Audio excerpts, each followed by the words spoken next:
Welcome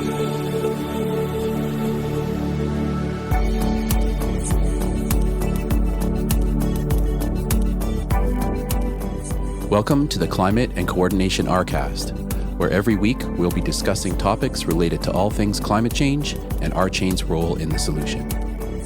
We will be discussing technologies that can adapt and coordinate massive amounts of data like never before, forming social architectures that grow collective intelligence, sharing and evaluating data planetarily, all while maintaining personal privacy and personal data ownership.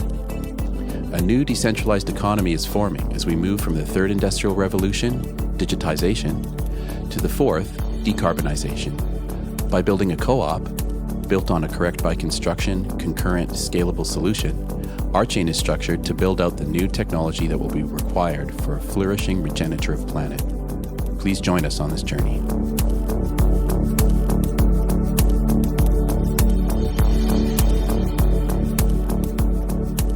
Okay, hi and welcome everyone to this week's Climate and Coordination RCAST. We have a number of different subjects that we want to discuss today that we think will be interesting, thought-provoking, and highly connected to, current events.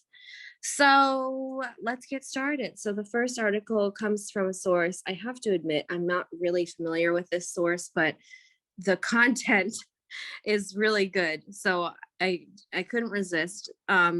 This first topic, just make sure I put it in the chat. Yes. First topic comes from euronews.com. But again, I just wanted to say that the content of this I felt was very good. So it says, is it possible to protect historic sites from the effects of climate change? That's the headline. And Greg had brought this up, and other people have been talking about this in the news and on climate Twitter. I shouldn't say in the news, but on climate Twitter for sure. So when I found this piece, I was really intrigued because I felt that I know people don't want to go there in their heads because it really outlines kind of an apocalyptic future for Earth. But I do think that it's important now to start talking about how to protect some of these most important cultural sites and artifacts and places that may not survive the remaining part of this century and also could disappear well before then. So I'm just going to read a little bit about this. And then there's another story I have that also connects to this. It says, this month on Climate Now, we take a look at how UNESCO World Heritage Sites could be protected from the effects of climate change. We visited the historic city of Lübeck, I think it's Lübeck, in Germany to see whether it's possible to stop this kind of destruction, and if so, how? So first, it basically outlines, the heat waves, the horrible tragedy in Canada with the fires, and then it also talks about the extremely heavy rainfall throughout Western Europe and also in the Black Sea area. And then they kind of talk about this place in Germany and what they want to do. So it says founded in 1143. So 900 years ago, Lübeck is famous for its Gothic churches and merchant mansions. City authorities would like it to be enjoyed for centuries to come, and that means facing up to the effects of climate change. Katharina Vogel, World Heritage Coordinator for the city of Lübeck, told Euronews that they are now in the process of evaluating the risks and how to manage them. She says this means considering the effects not only of flooding amplified by rising sea levels, but also heavy rain and extreme droughts. So I'm just going to continue a little further. Flooding is not a new problem in Lübeck, but it's a growing one.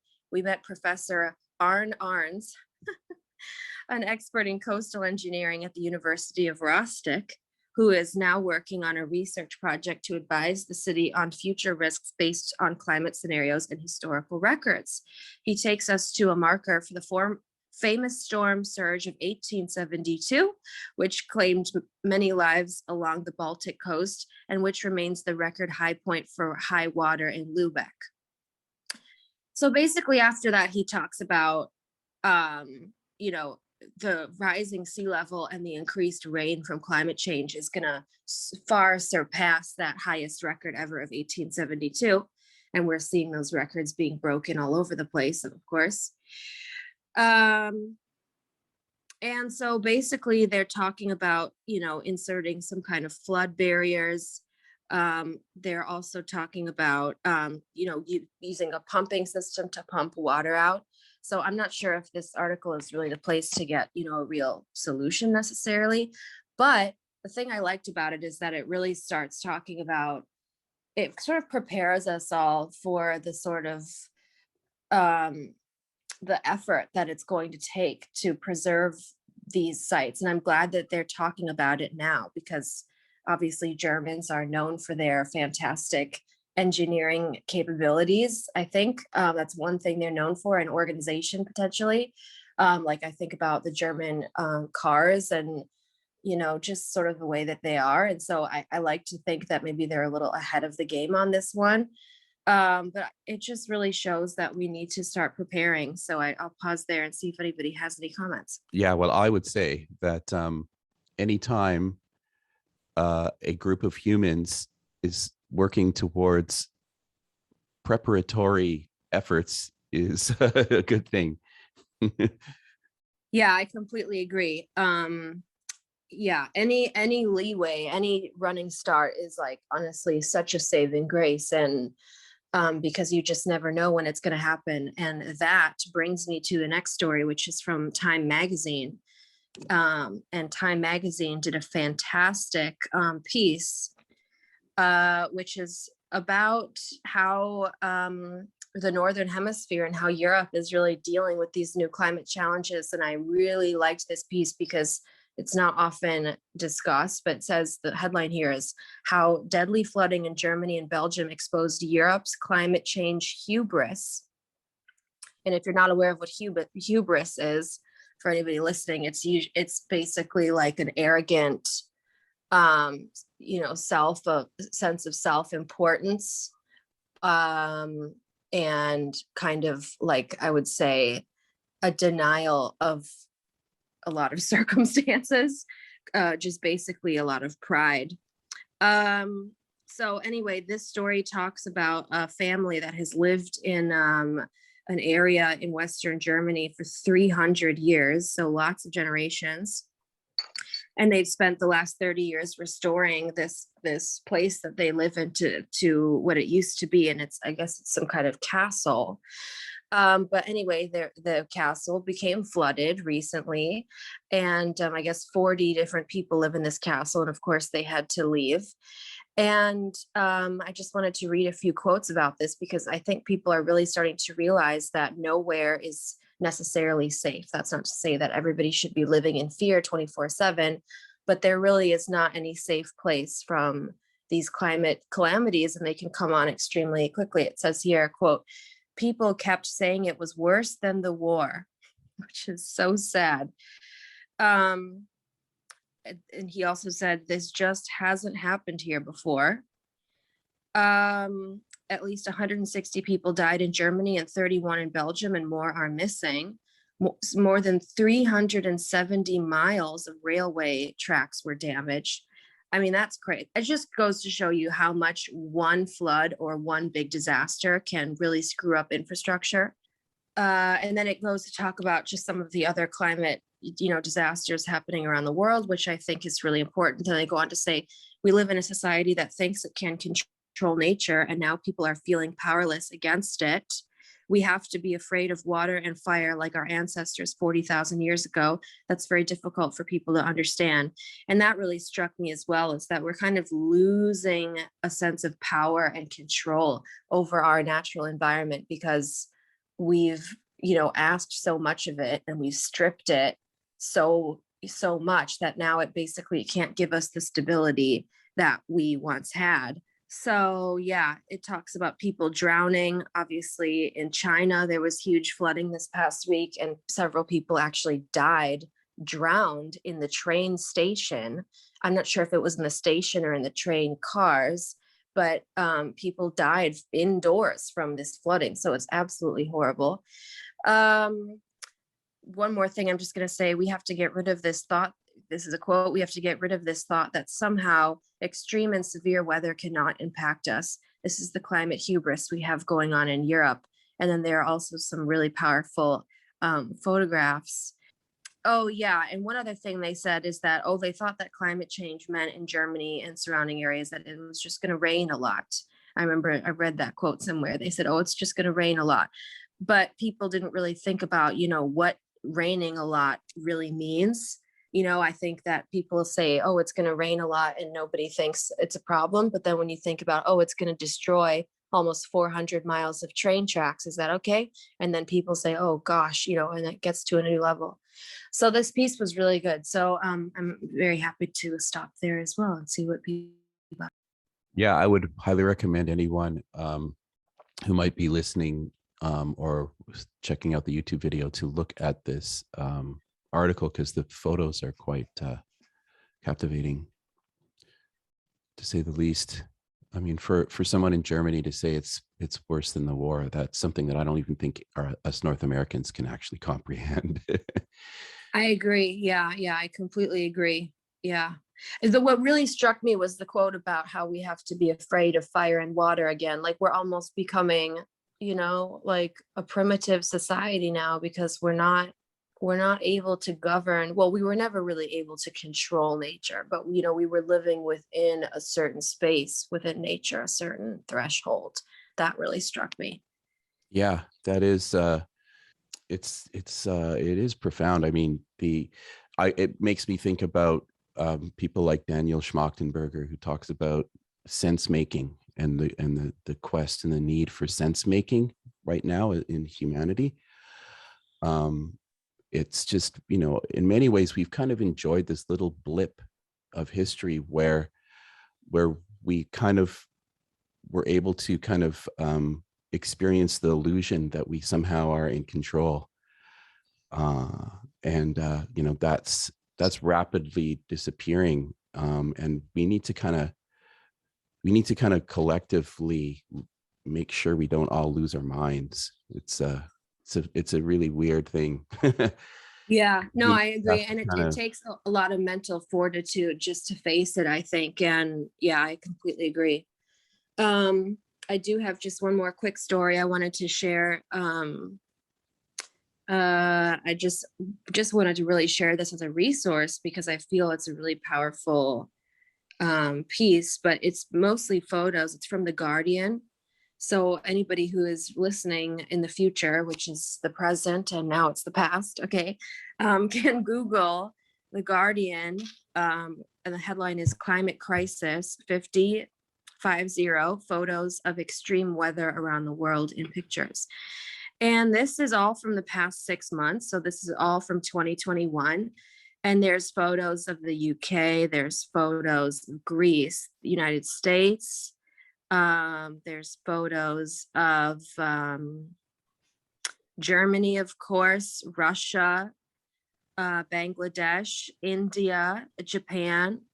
Let's see, France, Czech Republic. I mean, it just goes on and on and on. Australia, of course, Canada, of course, Indonesia. I mean, it just goes on and on. China, that's not even half of it probably. So just for anybody who's interested in learning like what the state of things are in this moment, like people maybe who haven't been paying too much attention and maybe listen to this as their sort of weekly update, I really highly recommend finding this article. Because it gives you 50 different photos of the last 6 months of what's going on, around the planet. And I just feel that it's really important for people to understand that this is a global challenge and that all of these events are highly connected. And I think a lot of reporting, because, people don't always look at the world news, I think, especially because Twitter and all these apps especially are like really good at helping you with like news that's around you and near you, and it's sort of like everything trending in your area. I feel that a lot of people probably just naturally have a sort of smaller view of their world, but this gives a really great overview of like the entire planet, which I feel is not in people's it's not the focus of most people right now, but I think it's really powerful to understand, what's happening. So I just wanted to share that as a resource. I think I also posted it on Discord, and maybe we'll tweet it as well at some point. But this was one of the first pieces I've ever seen that sort of catalogs a snapshot of the whole world in climate disasters within a certain period of time. Like, I think I discussed with Ian in the past, like maybe there are some other websites and apps that do that. And I also think it could be a great use case for blockchain to sort of catalog this stuff in real time. Also for like the historical record, but yeah, it's really powerful. And so I'll just share the link one more time, because I think Steve has joined us. Now I want to make sure you can see the link. So there you go. Yes, thank you. I have seen it already, and I was staggered, quite frankly. And I've been experiencing this. I've been away in Cornwall for 2 weeks. I got back on Sunday. The sand was so hot on the beach. Cornwall's known for being a little chilly. It's the Atlantic coming in. It's the nearest point to the US, so I was much nearer to you all at that point for 2 weeks. And it's notorious for the sea being pretty cold. And the sand being okay to walk about on, but it was so hot. Literally, I could not stand on the sand for more than about, a couple of minutes before having to run off and put my feet in the water. And that's so unusual in Cornwall. So we've been having this unbelievable heat wave here, where it's nothing compared to that bubble, right? So it really doesn't compare.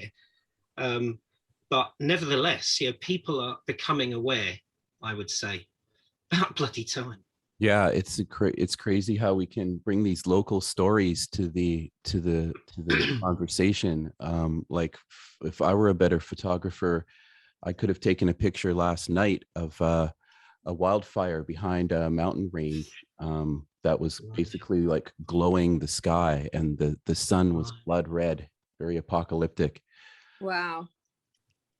Well, yeah. And you know what else that just occurred to me that I think is so interesting is that now with Zoom and social media and everything, and Twitter and FaceTime and whatever, we have the technology to be able to share this stuff in real time. Like, think about if the climate crisis happened in 1925, and people couldn't capture it and share it as easily. Like, you would hear about a disaster in the week paper, after, but you wouldn't be able to see, a live stream on Twitter of what's happening. So I think it's really fascinating that now we actually have the tools and the ability to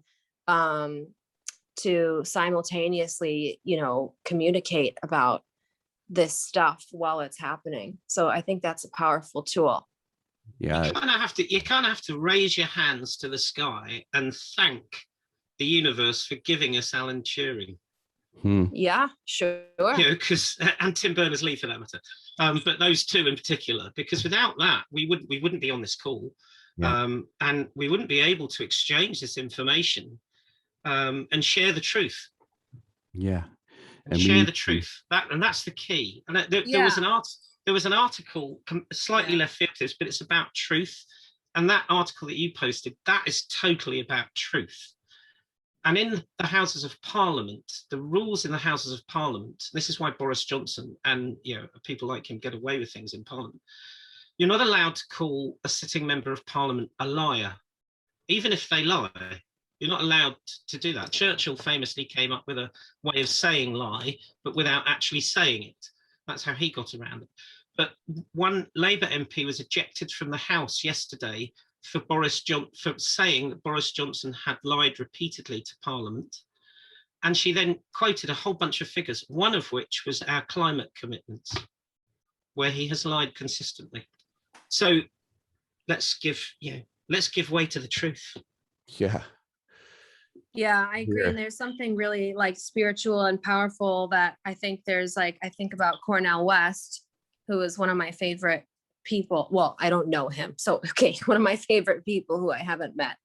You'd like him to come to a dinner party then? Oh, well, yes, obviously that would be a dream come true. He's a legend and I listen to his lectures all the time. But one thing he really talks about is, bearing witness to the truth. And, I guess a lot of people could say, what's the point of sitting around and talking about history? What's the point of talking about, racism? What's the point of talking about climate? Like, what's the point? But I think that there is something very sort of spiritually powerful that kind of awakens a collective spirit when people just bear witness, just tell the truth out loud about what's happening, because so many people are not willing to do that or not able to do that. And we have so much lying going on in the world, or Indeed. so much willful ignorance. And I think that just doing this call every week for me, because I've been passionate about this stuff my whole life and it's only gotten worse, I feel like there's like a very powerful thing that we all do by facing the truth here. You know what I mean? Yeah. I've got a little job for you, Nora, which I think you're going to like. So the guy that compiled those photographs is Joe Plimmer in The Guardian, and he's a photographer. And over the course of the next, I don't know quite how many weeks, maybe 4, maybe 6, maybe less, we're going to be selling in some way, shape or form this picture of Marilyn Monroe that Eve Arnold took that has hitherto been unpublished. Yeah. And the reason why that we will be in possession of it is entirely to do with our climate and sustainability message with respect to RChain.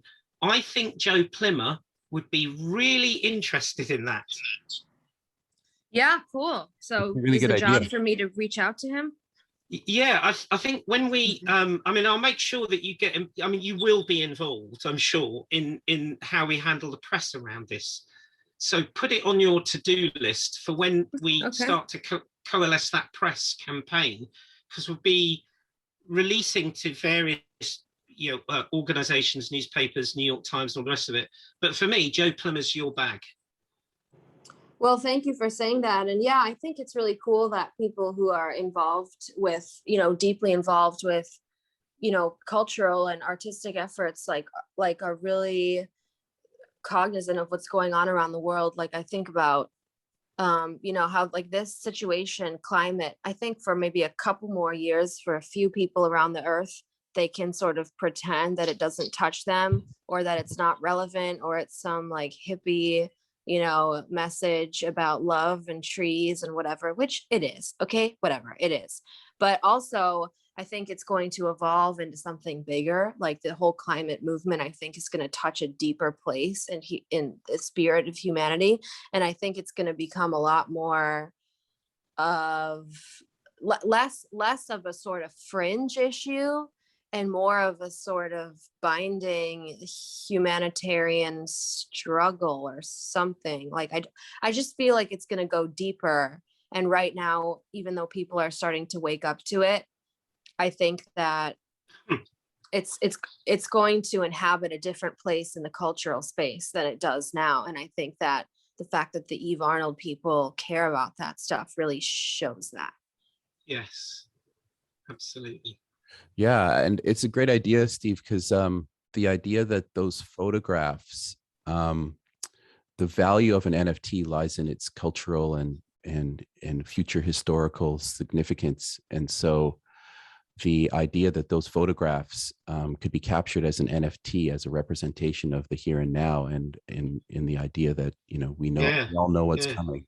So I just love the idea. And I think Frank and Michael and David would probably, the Arnolds, would agree that linking climate change specifically to one of Eve's photographs by reaching out to this particular photographer at The Guardian would just be a wonderfully circular thing to do. And then the photographs that he's taking, as you said, he's recording history. Yeah. And it's a really important history, and the cultural changes that we will have to adopt will in part be recorded by people like him.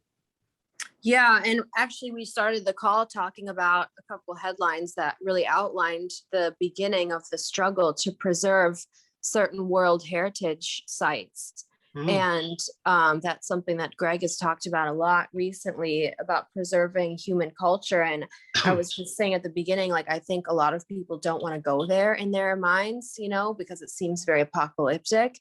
But I think the more that we start to prepare and start thinking about, okay, how can we save?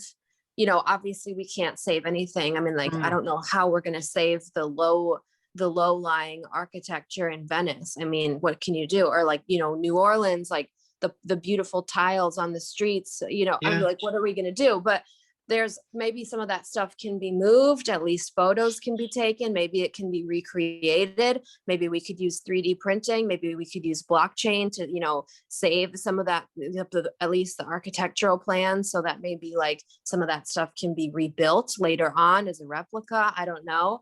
But I do think that it's important to talk about that stuff now, because as we saw in Germany, you know, like it can be wiped out very, very quickly with no warning.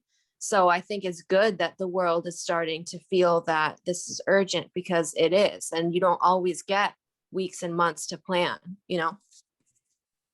Yeah, you don't. And yeah, I mean, I'm optimistic that somehow we will survive, but it is existential, you know, we all know that. I'm optimistic that we will survive. I'm not optimistic that we'll all survive. And all that goes along with that. I'm much more of a James Lovelock, I think, about that. And you know, to that point, what we have to do from a humanity, if we're going to preserve our humanity, we have to try to help those that are disadvantaged. So in keeping with that, you know, one of the things Frank raised and Greg has spoken about, there's going to be a huge if we thought refugees are a problem now, we haven't even got to less than one tick off midnight, you know, but you know, we're right. hardly at it. It's going to explode.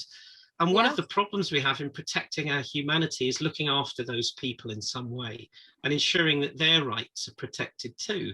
So the rights of refugees, for instance, to receive medical treatment, will largely depend on our ability to provide them with a self-sovereign mechanism for storing their health records, so that when they leave wherever they are, they can tip up at a refugee camp and say, I'm a refugee. I can, you know, if you let me log on to a blockchain, I can show you that I truly am a refugee. Here's my details. I need help. And that's something Frank wants us to build. And it's something that I know Greg wants us to build. And we actually had a call today with a company that wants to build, I can't say too much about it because we're under NDA. They want to build a fairly substantial medical health record system that may well end up becoming self-sovereign on a national scale. Can't say which country, so I'm sworn to secrecy, but it was funny that came today when we've been talking about, and I think this is in response, Frank said, so what could a blockchain do? And that was when Greg tipped up, I know he's on the call, and said, well, let's consider the refugee problem. And then Greg just outlined what the issue was and how we can solve it. And we've taken receipt of a little mobile app that doesn't have a blockchain connection. And that might be the start of it. And it's an application that I built with Frank Arnold to gather medical evidence in support of torture victims, but it could be repurposed for gathering medical records in the field connected to a blockchain. And that would enable us to, and my point being that those things are about protecting our notion of humanity by helping others. And that's incredibly important, I think. One of the things that marks this project out is that. Yeah. I mean, there's so many use cases. It's like, and there's so many also needs that we haven't even discovered that we will need, you know? And so that is also exciting to me, that I think about, you know, things that haven't even been dreamt of or invented yet. And I think what you said also is really powerful about preserving our humanity. And I think that kind of has two different lanes. There's one that is our inner humanity and our collective sort of social contract or spiritual contract to one another. And then there's also the external stuff, which is like the churches, the artwork, the artifacts, the archaeological specimens that detail how we got here, all that stuff. So I think there's really two sides of that. There's the inner and then there's the outer, and both of those need help. It's going to be really interesting to see how we find ways to really honor both of those in the face Indeed. of this scary time, you know? Well said, Nora. That was. Oh, thank you. Yes. Do we have any more articles that we wanted to take a look at? Darryl, I think, might have something to share, but I'm not sure. I have a couple brief things. I don't want to take up too much time though, because I'm excited about what Greg's going to bring to the table. I'll just kind of quickly whip through them. So there's a weather forecast for the United States. This is 4 hours ago. And there is another heat dome coming this week. Apparently the heat will first build in the Pacific Northwest and Intermountain West on Monday and expand east into Tuesday and Wednesday, when the heat dome will be broadly centered over Colorado and the ancient Plains states. The above average temperatures are likely by Thursday from coast to coast, with the hottest conditions compared to average occurring in the Plains and Midwest, where some areas could see anomalies of 20 degrees above average. Cities such as Des Moines, Minneapolis, and Chicago will be in the path of the heat wave by the middle of next week. Man, you know, Darryl, it just sounds, when you're reading it like that, it sounds like I'm in a weird movie, you know, one of those horror flicks. It just sounds like it sounds like we're in one of those films. It really does. Well, yeah, with the anomalies of 20 degrees, it's like, yeah, people think the anomaly is going to be 2 or 3 degrees. Not anymore, guys. It's going to be, I don't think people prepare for 20-degree heat anomalies, Yeah. And I see also that this also mentioned, the same article mentions the loss of the 200 people in Europe from the floods. So whilst we've been baking in the UK, and then there's been weird flooding. So there's weird flooding in London and a few other places, whilst everyone's been baking, and Europe's just been washed. 200 people dead. Yeah. That didn't need to die. And that's the excess deaths. Right. It's shocking. It's shocking. Well, good luck, all of you over there. My thoughts will be with you.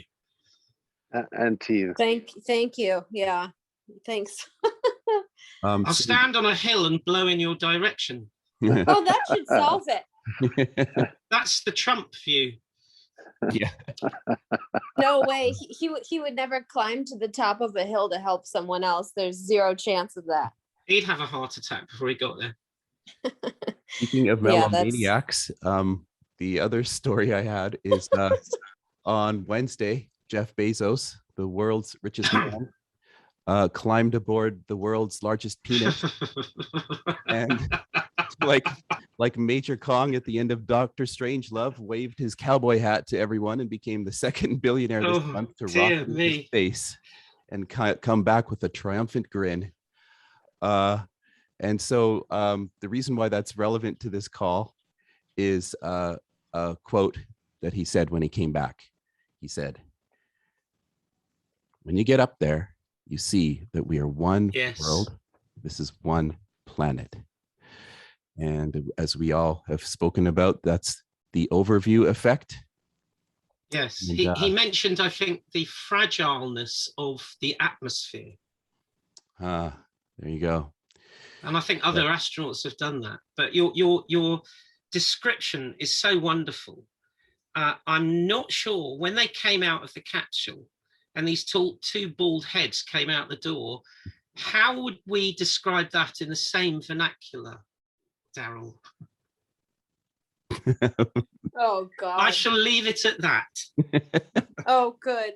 Well, one thing on a serious note I will say is that, there are millions and possibly, hopefully, billions of people who understand these complex sort of emotional, spiritual, scientific, humanitarian truths without having to go to space. I'm not saying that if I went to space, I wouldn't experience more of that. I do think that, you know, you can have an epiphany when you're in space, but it's like, yeah, dude, people know the atmosphere is fragile. People know that borders are superficial. Like, some people are waking up to this stuff now, and not to say that borders are not necessary, but you know, they're made by human beings. And you know, like, so the fact that it's some big epiphany, I mean, like, I'm glad that people, and especially a couple of billionaires, are like starting to maybe hopefully awaken to some of this stuff, but like a lot of people have these realizations already, you know?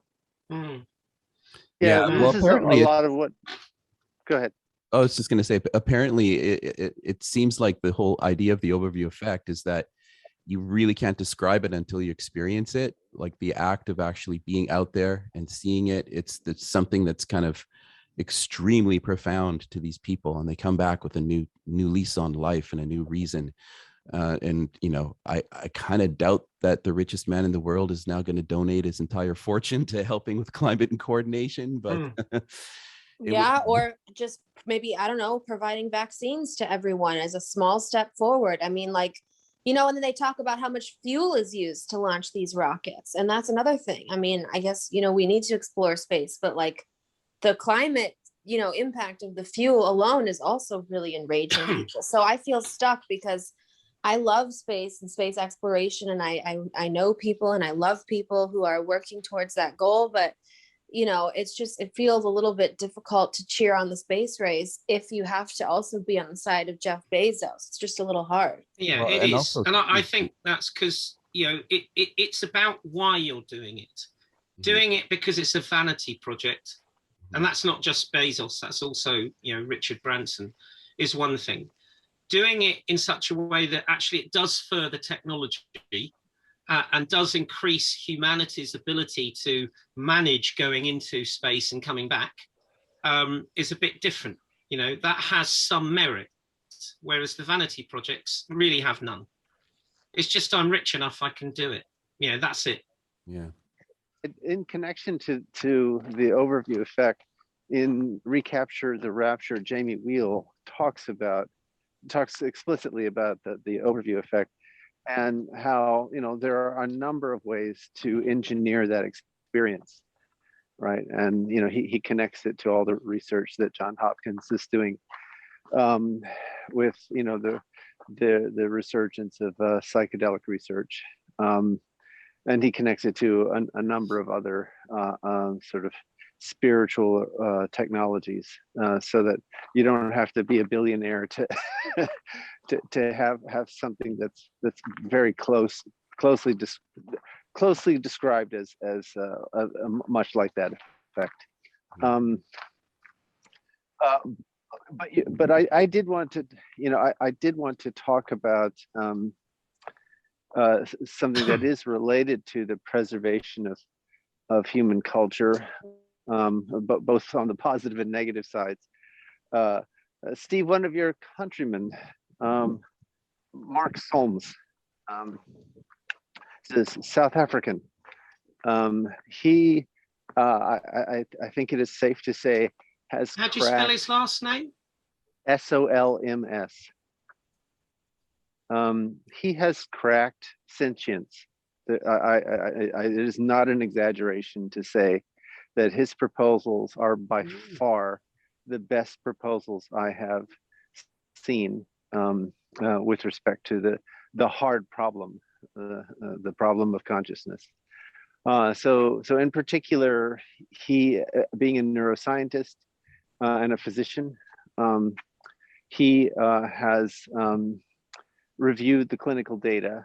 And one of the most powerful aspects of his argument is that he has quite roundly debunked the idea that if there is a seat of consciousness in the human brain, then it's not in the cortex. The clinical data is unequivocal on this point. In particular, he reviews the case of hydroencephalic children who are born without a cortex, and yet clearly somebody is home. They may be skill impaired, but but they clearly have some subjective experience. I mean, it's hard to get measures that everyone agrees, but with the kinds of measures that are currently used within psychology to address subjective experience, there's clearly somebody home.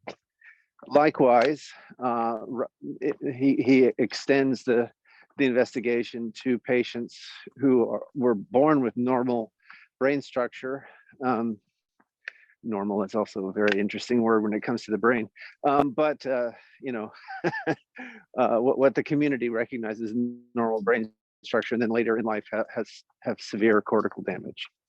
And again, in those cases, clearly somebody's home.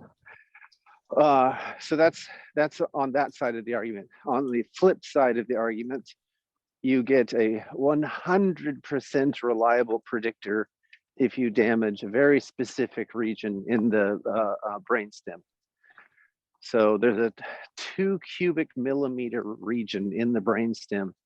If that is damaged, lights out, nobody home. They are vegetative or comatose. There's clearly no consciousness. So just that alone is enough to change over 100 years of consciousness research. You know, beginning with Freud, who you know, they just didn't have the neuroscience in his day that we have today, but he pointed humanity in the direction of the cortex. And then later, Francis Crick also, you know, reinvigorated this idea. You know, Nobel Prize winning DNA discovering Francis Crick pointed humanity in the direction of the cortex, and they were just wrong. And the clinical data is very clear on this point. But then the next step is, well, what does the brainstem do? What does this region do? And it controls the feelings. It's our affective system.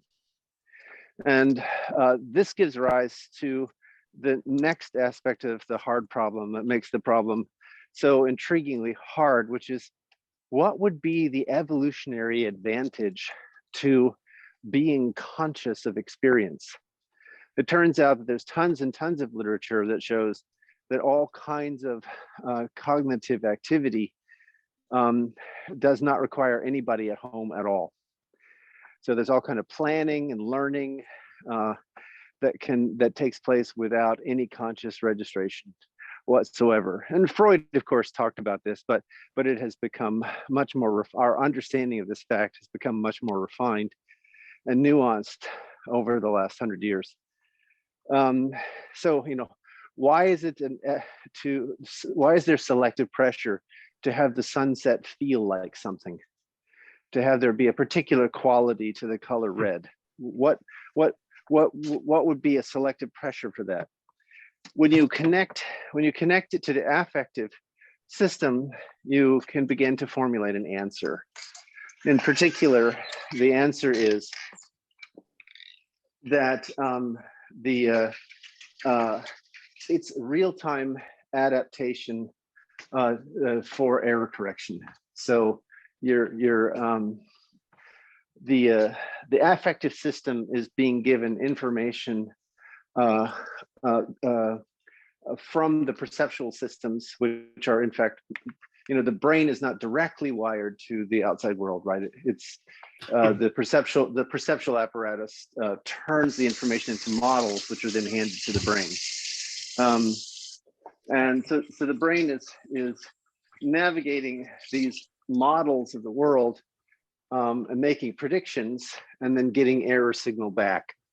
And what the affective system is doing is prioritizing the response to these error signals.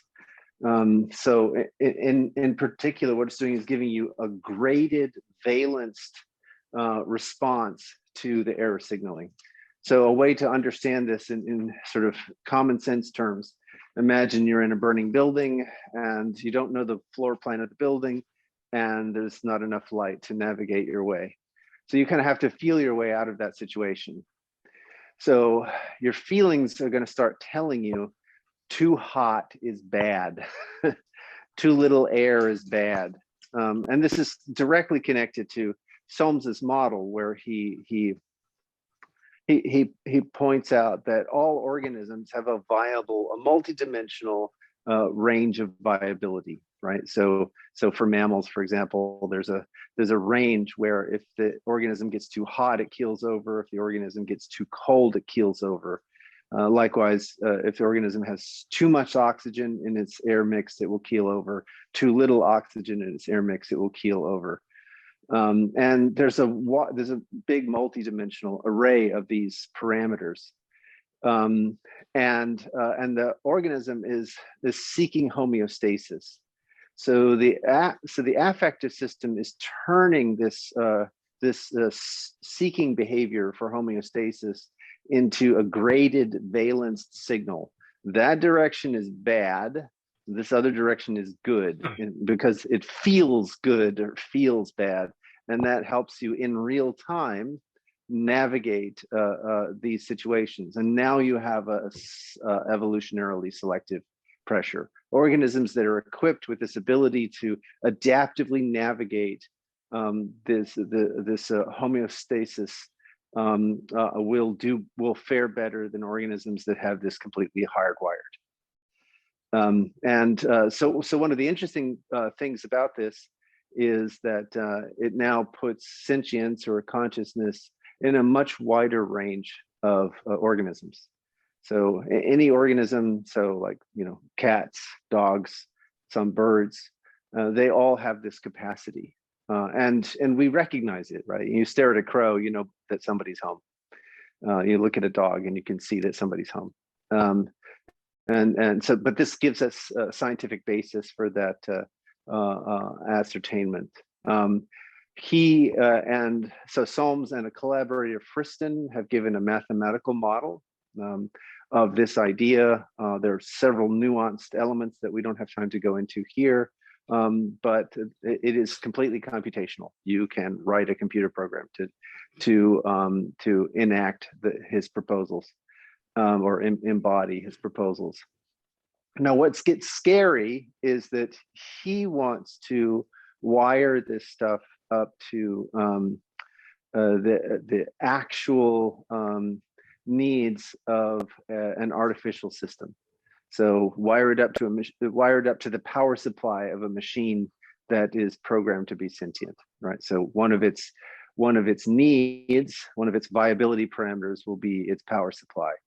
And he goes through a whole bunch of things that situate it in the real world in much the way that living organisms are situated in the real world, in order to test and improve his hypothesis. This is ridiculously dangerous. He acknowledges that it's ridiculously dangerous. And his arguments for doing so are that if they don't do it, somebody else will. And I think that he misses several key opportunities, one of which is directly related to blockchain. So with blockchain, you can create algorithmic scarcity, right? So the consensus algorithms, whether you're talking proof of work or proof of stake or many of the other consensus algorithms, what they provide is this ability to emulate in the digital world what we see naturally in the physical world, which is scarcity. If I've got the apple in my hand, you don't have that apple in your hand, right? So that kind of physical scarcity is emulated by the algorithms in the blockchain, and so you can then use those algorithms to supply these sentient machines with scarce resources that will define its viable range and give it a parameter space in which to explore without having to wire it up to the physical world.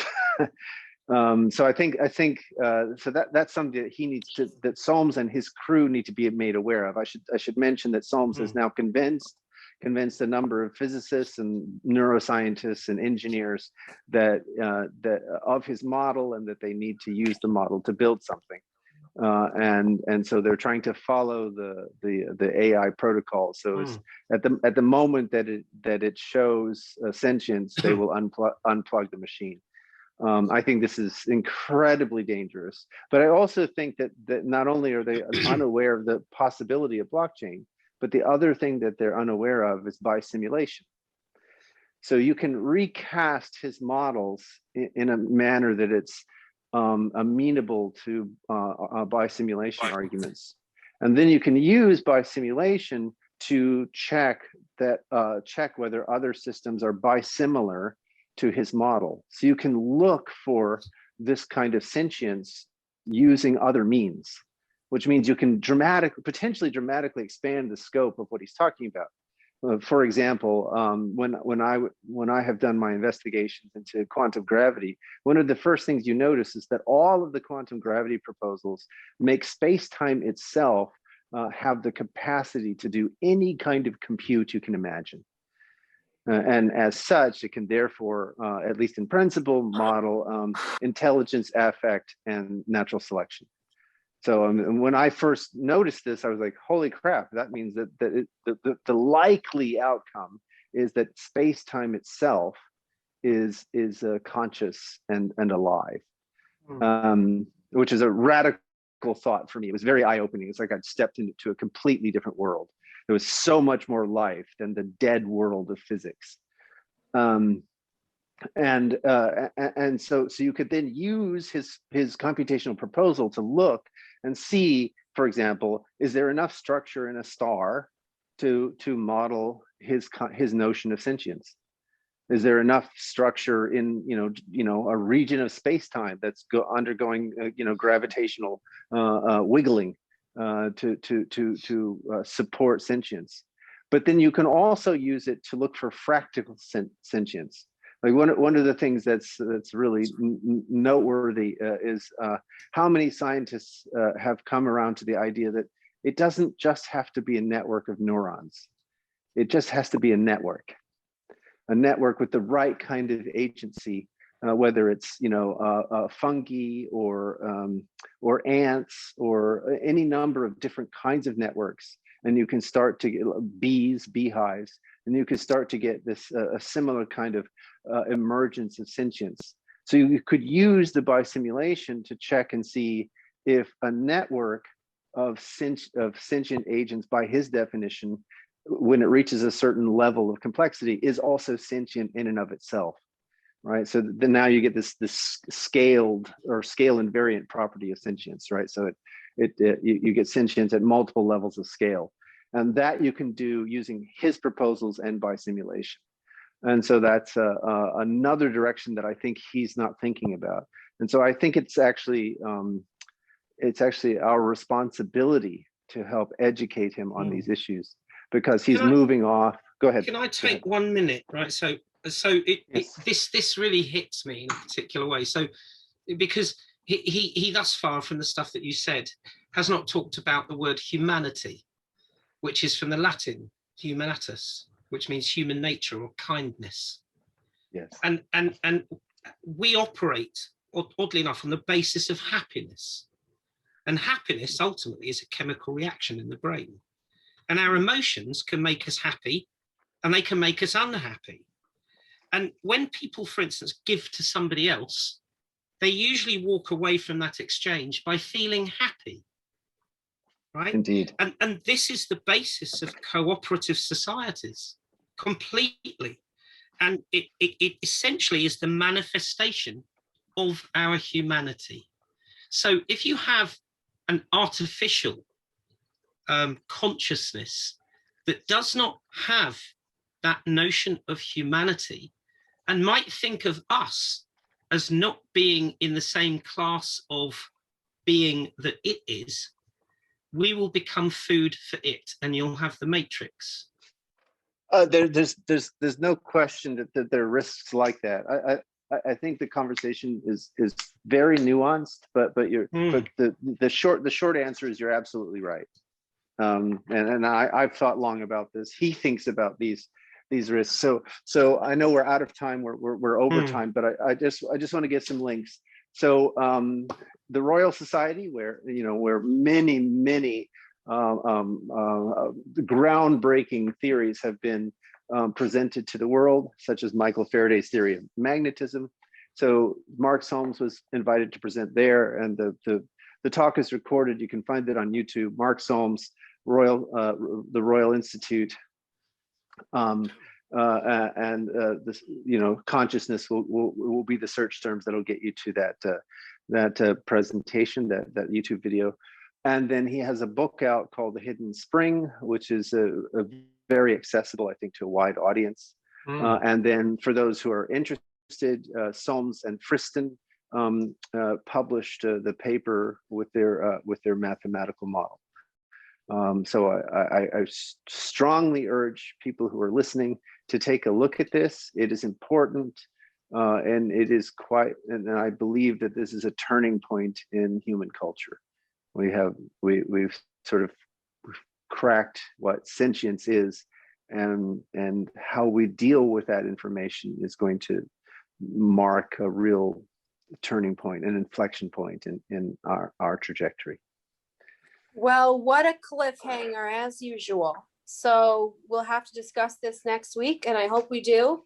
Thank you, everybody. Please make sure you're subscribed to RChain on YouTube and following RChain on Twitter, and we'll talk again soon. Thanks, Nora. Thank you all. Ciao, ciao.